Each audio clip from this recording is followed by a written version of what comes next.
Welcome back to the show, everyone. I hope you're enjoying our 2022 telethon so far. I'm certainly enjoying it behind the scenes here. But this section I wanted to kind of dedicate because we have so much fun behind the scenes that you never get to see. We record episodes typically Monday, and we try to power through and have so much fun while filmmaking and writing and editing these episodes.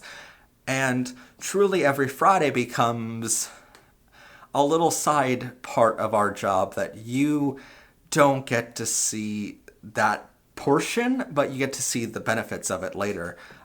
We get to write educational resources for 19,000 schools across the world. We get to provide these resources for free or paid resources, and that way we can help as many people as possible. Even those that don't come to our YouTube channel and watch our show every week, we get to help them through these educational platforms.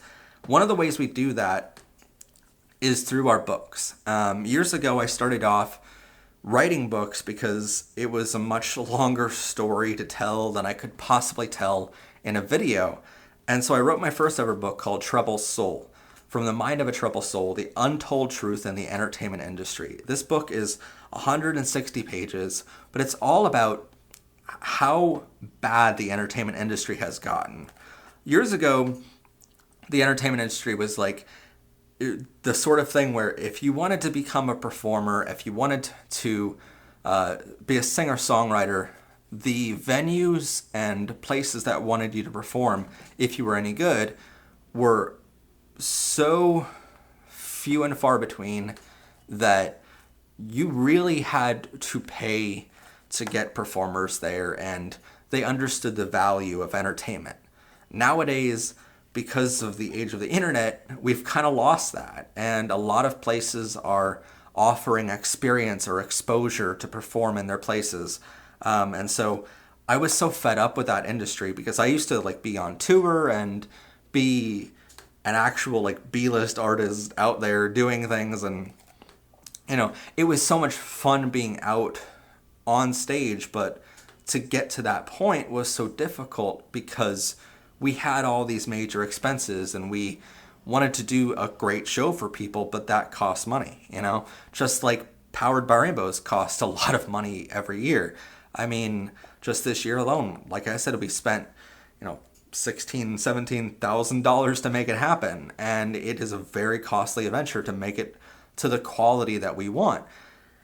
Where the music industry is the same thing. It costs a lot of money to make the show possible on a live stage, and venues don't value that. And so we wrote a book about it, and we're like, hey, this is a little useful tip for performers out there. This is how the entertainment industry works, and here's how to get around that. And right after that, we had a lot of people sort of give us questions and how they could, overcome the certain challenges that they were facing. And so, a couple months later, I think it was, we came out with another 100-page book called Marketing Music that was all about how to get your music out there in this day and age. It's really cool how we're able to just quickly do these, and that was all for a channel that many people don't know that we run called VLAMP, Video, Lighting, Audio, Music, and Photography How-To Show. It's all for that one. So it's like an old show of ours that we used to run, but unfortunately it ran out of ideas and it ran out of budget, and we just couldn't make it anymore. And so it sort of became let's just make Powered by Rainbows because it's a lot more fun, and the topics, it's not just teaching people how to make films or how to take photographs or make music over on the other channel. This is actually a platform where we get to help a lot of people and help people figure out who they are and who they love, which is a really rewarding part of my job. Then on this show, sort of we came in a couple years ago. Truly, the unique part of doing this show is when you see something that could possibly be this crazy thing to do, my producers and I are like, why not do it? There's nothing stopping us from just going out and doing things. And sort of one of my first experiences with this was we watched a show called Last Week Tonight with John Oliver. A great show, by the way, if you haven't watched it. But he was sort of like making fun of Mike Pence in an episode. And Mike Pence is this horrible homophobe who just is atrocious to our community. He supports conversion therapy, which has been proven to push kids to suicide. And we sort of like watched Mike Pence, as the vice president of the United States at the time, be this just monumental, horrible person, awarding a man who runs Focus on the Family, which is the global like power of conversion therapy right now. And so he's awarding this man with a presidential medal, and we're like, this is one of the worst people on earth, and you're awarding him, And so Last Week Tonight came up with this children's book called Marlo Bundo book. And Mike Pence was putting out a book with the same name, but Last Week Tonight, it's like, let's just make another book with the same character of Mike Pence's actual bunny, and make it a cartoon book, make it illustrated, and make it so that Marlo Bundo is a gay bunny getting into a relationship and getting married, And it's a fantastic book that actually supports a couple amazing charities. But we sort of said, why can't we do a similar thing? Like, we're on this platform, we have a voice now, and we have a message to tell, so why can't we help kids? And so we came up with a book called Shadow's First Christmas, because Christmas was coming up very soon that year. And so this is a book all about a Labrador Retriever named Shadow, as he is found roaming the streets of New York City right by Stonewall Inn, which is a mega place in our history for the LGBTQ community. And Shadow is found by this gay couple named Alex and Troy, who adopt him, bring him into his home, their home, and show them all the love in the world. And slowly, Shadow gets scared of other family members coming over for Christmas. And, Alex goes in and explains, like, when I came out to these people as gay, they accepted me, so they're going to accept you too as part of their family. And it's truly this great way to show kids how normal it is to be gay.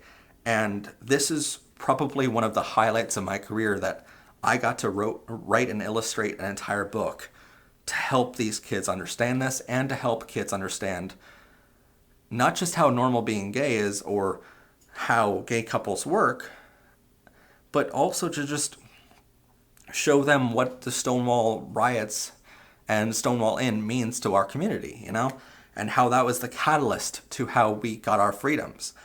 A lot of people nowadays say that we're pushing an agenda on kids, or we're trying to sexualize things, and truly this book helps people understand it's not a sexual thing we're trying to push. It's just a message that love can be in many different forms, and that's why we made that book what it is. So then, years go by, and we're making more and more episodes. We eventually donated a copy of that book to a library in Mississippi that was trying to ban all LGBTQ books. And the mayor was threatening all this funding for them because they had a couple LGBT books on the shelves. And so a bunch of authors and myself, as an author, we got together and we're like, you know what? Let's just donate copies of our books to this library.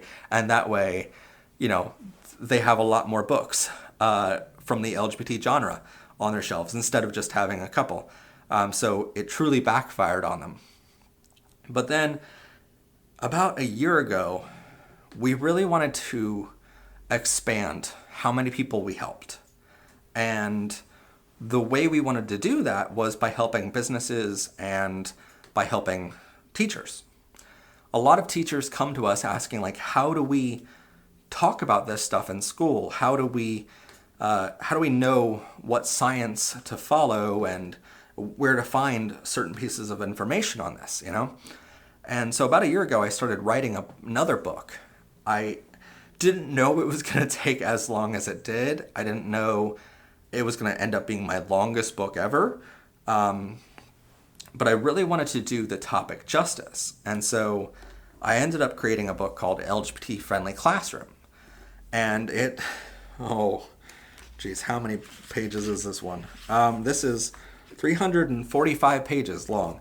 It's 61 chapters of stuff, plus resources that you can print off, all inside the book. And we created a masterclass from the book, sort of using using the book as a script for the end masterclass, and that ended up going out. And we get to help teachers now understand how our community works and how to be an ally, how to help their students. And that has gone on to helping even more teachers and by helping like one teacher at a time, we can help hundreds of students with that one person as a teacher, so that's really rewarding. And then finally, we're like, hey, let's just create a notebook. So we did hardcover and paperback of that as well, but we called it the Gay Agenda Notebook and made it all like confidential of this is only authorized by Professor Pride and you can only look inside if you're gay, kind of thing. And warning, this book contains secret information pertaining to the LGBTQ agenda. All contents are strictly confidential and are not to be shared with anyone outside of our community. Any new recruitments get a free toaster, and we have all the PBR logos and Mr. Nutter Butters graphics and Ace Arrow Cake, Shadow you can see in here. Like all that kind of stuff is in the notebook. 100 pages long. That way you get to write notes of your favorite show and all that good stuff. But the amazing resources that we're able to provide are only thanks to you. We can only spend this amount of time on resources because of your help. I mean, writing LGBT Friendly Classroom, like 300 and some pages long, it takes a lot of research. It took a team of people to get this assembled. It takes months of work writing on the side of making sure everything's 100% accurate, making sure that this fit the Danielson framework, which is required in America, in the United States, to be compatible with teaching materials.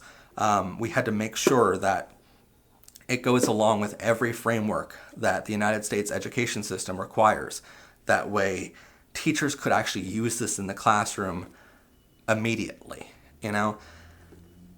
And it took months to create, but it was worth it in the end. And these are the things that we're able to do thanks to your help. I mean, this book would never be possible if we didn't have an audience supporting us and amazing people out there who said to us, what you're doing is worth it, and we're trying to change the world. That's not easy. That's not a small little task that you can just decide to do on a weekend. This takes years. And I mean, even though it took a year to write this, it took 5 years to come up with the research in order to, be able to write this. And in the end, we put it out, and we're very lucky now that people are seeing that work and understanding, like, this is how we change the way our education system works. Like this, right here. Like this has the power to change an entire world of education. So that's kind of amazing to think of. But today I wanted to share an excerpt of this book with you all because I think you deserve that. And I think, it's one step in how we change the dynamic of how we think about education. A lot of times our teachers are under fire, they're underfunded, and a lot of librarians right now are being threatened with the violence for some reason because they have LGBTQ books on the shelves of their library and they refuse to take it off the shelves. Even in a school, it's called free speech. You're allowed to have books of different viewpoints on the shelves of your library because it offers kids a way to better understand the world they live in. And it's atrocious what these far-right hate groups are trying to do and taking education away from our kids. And I think they do understand what we understand. That we're in a world where education is how you shape the minds of the future. And so I think their thinking is, if we can take education away, in 20, 30 years from now, it's a lot easier to control who people are voting for. And hopefully, in their minds, they'll vote for conservative Republicans who want to, bring back neo-Nazis and all these bad things, And so I think if we're allowing this destruction of education now, we're also allowing 20, 30 years from now, the destruction of democracy even more. And it's sad that, we figured this out years ago for our show of, we wanted to provide education that our schools are leaving out of the classrooms on purpose. And that's sort of been our saying over the years of what we're doing. And then conservative Republicans have been working on the same effort, but basically the exact opposite of taking education away so that it makes it easier to get votes later. But one of the things we did was we're like, hey, let's fight back a little bit with this book, and let's fight back with a masterclass for teachers. It's a 6-hour course for teachers, but it allows teachers to use it as continuing education credits. That way they can have a school pay for it for them. A lot of different things and a lot of hoops we had to jump through in order to get all of this certified for that kind of use for teachers. That all takes months. It takes a lot of money to produce, but we were able to do it all thanks to your help. And hopefully that pays off in dividends later. So with that, I want to share with you a little bit of it. This is the introduction and first chapter of the book, and I hope you guys enjoy. Hello everyone, my name is Matt Haslam, though I'm known online as Professor Pride. I'm the founder and lead instructor for a weekly TV show called Powered by Rainbows, where we teach LGBTQ education to millions of students worldwide. My job is to provide the education our schools leave out of their classrooms. But it's time our schools be more inclusive, and this course is the first step in that process. Before we begin, I wanted to thank you for taking this step with us to make your school and classroom more LGBTQ inclusive. In the full course, you'll learn everything you need to know to help your students learn and grow. You'll hear from experts in the field and be shown examples of a wide variety of situations you might have to deal with as an educator. And of course, we'll show you how to deal with them properly.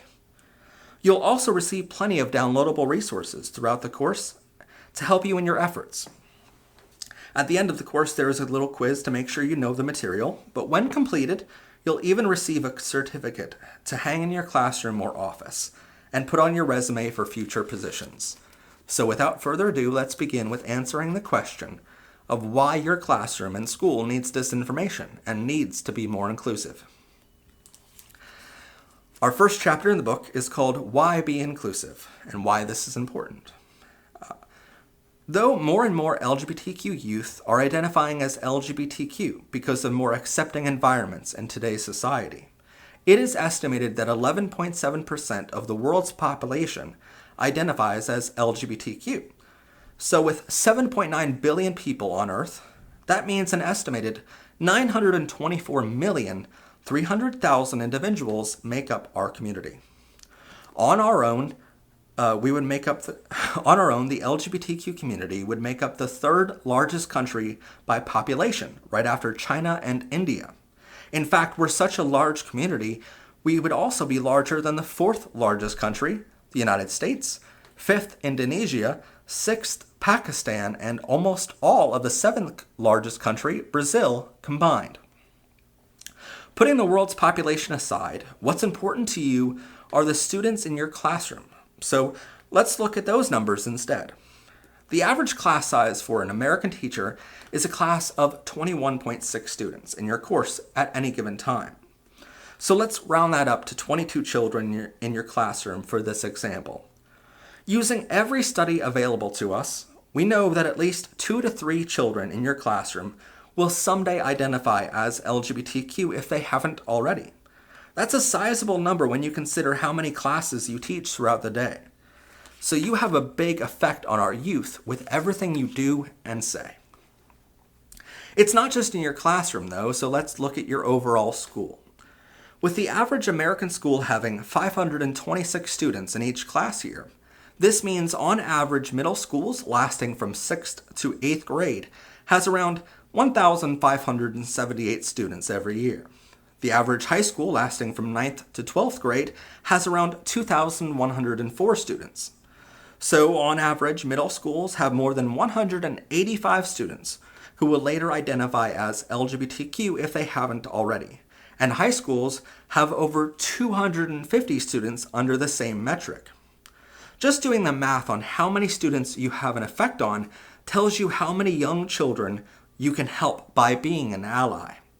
But it's not just the LGBTQ kids you're teaching in your classrooms. You're also teaching the other 88.3% of students who are not members of the LGBTQ. Multiple studies show that by being inclusive to the 11.7% of students, you're also helping the other 88.3% of students by showing them a good example of how to treat the 11.7%. Basically, by helping the minority, you're helping teach the majority how to do better and how to treat the minority better. And by being shown this good example of how to treat our community, these studies show that the non-LGBTQ students will have less hatred towards the LGBTQ community, commit less violent crimes, less murders, less hate crimes, and so on later in life. And the LGBTQ students will not commit suicide near as often. But quite possibly the best reason to make your school more LGBTQ inclusive is that last metric, suicide. Over 52% of LGBTQ youth in middle or high school report being bullied in person or electronically in the past year. When you compare this to the rates of LGBTQ children who attempt suicide, the data is pretty clear. Children who are bullied for being LGBTQ children who are bullied for being LGBTQ are more than twice as likely to attempt suicide in every category from middle school, high school, transgender and non-binary, and cisgender, lesbian, gay, bisexual, or queer children. And since bullying is directly linked to how many children attempt suicide, it's worth noting here that the same studies show LGBTQ inclusive schools show significantly lower rates of bullying than non-inclusive schools. So by offering an inclusive and affirming classroom or school, you are directly saving lives. Another reason why your school should be more inclusive is to benefit the taxpayers of your school district. To best explain this, let's look at our first case study. And that is our first chapter of the book. All of these books are available on Amazon right now or pbrmerchstore.com. Honestly, creating resources like this is one of the many ways we can help our community that's helped me so much. Before I came out at 25 years old, I was terrified that I wouldn't be accepted by the world and I would be this very different kid than the rest of the world. And I am different. There's no question about that, but everyone's different in their own way. And that was hard for me to comprehend. Honestly, if there was a book like this in our library in school showing me that it's normal to love the way I love, I would have loved that. If there was teachers in my school who were taught by a book like this or a course like this, I probably would have a much different education experience and a lot more teachers would be accepting of me back then. If I had parents or friends who got me a notebook like this to show me, hey, it's perfectly fine the way you are and I accept you just the way you are, I probably would have came out earlier and I wouldn't have waited until 25 years old. And one of the main reasons the main drive for doing this show is because we get to help people understand that and come out easier and earlier in their life than they ever thought they would. We're not pushing people to come out. It's just we get to help people make that journey easier, even if they have homophobic or transphobic loved ones. And I think one of the funniest stories of my career has been the GSA Club course that we created. Years ago, our producers said to us, like, hey, why don't we come up with a course to help students create a GSA club in their schools. A GSA club is an LGBTQ club called a Gay Straight Alliance or a Gender Sexuality Alliance club. A lot of students are sort of blinded by this manipulation in the media that happens of like, hey, you're not allowed to say the word gay in Florida or whatever, right? It's like, literally, there's these teachers that are like, oh, you're not allowed to say the word gay in kindergarten through third grade, so we're going to silence a graduating high schooler from saying the word gay in a speech. It's like, come on, like, we can see through your bull crap. It's clear as day. You just don't want gay people to exist in your state. And so we see this silencing going on all the time, but then students think that they can't start a club like this. They can't be themselves in school. And so we actually created a course for starting a GSA club and helping people understand it's actually, in the United States at least, it's a federal law that requires schools to not discriminate on LGBTQ clubs. If you want to start a club, you have to allow students as a school to start a club for LGBTQ members. You have to allow that. There's no way you can get around the law there. So we decided to make this course to help kids understand this, to help teachers start these clubs a lot easier, because we know in schools with GSA clubs, they have much higher GPAs, they have much better scores of students arriving on time and showing up every day and not missing days. We know all of this research exists, and it helps kids prevent suicide later in life, and it prevents hate crimes later in life for non-LGBTQ members. And so we know that there's massive benefits here. So we created this course, and part of it is we wanted to make it easy for you to advertise your club. So our graphic designer went through and created a template for you to have a GSA club flyer that you can print out wherever, at home, at school, and you can put it on the walls of your school. You can put it up around the water fountains or the lunchroom and advertise your GSA club a lot easier with our template. So you didn't have to spend all this time coming up with a design. We already came up with a design for you. So we thought, hey, this went out to thousands and thousands of people. I think it's at like 18-some thousand views at this point. So we helped a lot of students with that. We kept getting comments of, you really helped me start a GSA club in my school, so thank you very much. And we're just overwhelmed by that. But we never thought the resources would do well. We thought people were just taking the advice and running with it. And then one day I'm scrolling through Twitter, and all of a sudden, we're researching a piece by a hate group. We're researching this piece, and we have to do research on one of the many anti-LGBTQ hate groups of the world called Libs of TikTok. And if you're not familiar, it's basically this woman who hates LGBTQ people and doesn't want kids to survive. And so every time there's a teacher that says that they put up a rainbow flag in their school or a LGBTQ safe space sticker in their school, this hate group just bashes on them and reaches out to thousands of parents who call the school and demand for this teacher to be fired and stuff. What they don't realize is most of their comments on Twitter actually are supportive LGBTQ people who say, wow, I'm a teacher too. Thanks for the great idea. I'm going to do that too now. And it's just absolute trolling, this hate group. And I love it so much. But the funny part was I came across our flyer. Randomly, I'm scrolling through their pictures and I'm like, what terrible thing are you talking about now?